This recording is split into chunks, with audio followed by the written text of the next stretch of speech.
আর ছেলে, তোর পড়াশোনা কেমন চলছে? আমার পড়াশোনা এই স্টোনের মতো দৌড়াচ্ছে। ও, সে তো আমি দেখতেই পাচ্ছি কত গতিতে চলছে।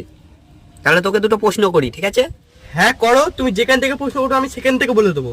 তাহলে বলো তো ছেলে, 1+1 যোগ 1.5 কোটি যোগ 1 লক্ষ যোগ 99,000 যোগ 49,000 বাই 2 তাকে যদি 4 দিয়ে গুণ করে 8 দিয়ে ভাগ করা হয় তাহলে উত্তরটা কত দাঁড়াবে? শালা মূর্খ, এইটুকু পারিস না? ঠিক আছে, এবারের মতো ছেড়ে দিলাম। আরেকটা কোশ্চেন করছি, এটা যদি না পারিস আজকে তোকে মেরেই ফেলবো। বল, তাজমহল যে বানিয়েছিল তার দাদুর ছেলের নাতির মেয়ের ভাইয়ের তার বউয়ের ছেলের মেয়ের নাতির বউয়ের নাম কি? এবারের মতো ছেড়ে দাও, আমাকে পৃথিবীর বাইরে থেকে প্রশ্ন করো না। আচ্ছা, পৃথিবীর বাইরের কোশ্চেন এটা। তাজমহল কোথায়?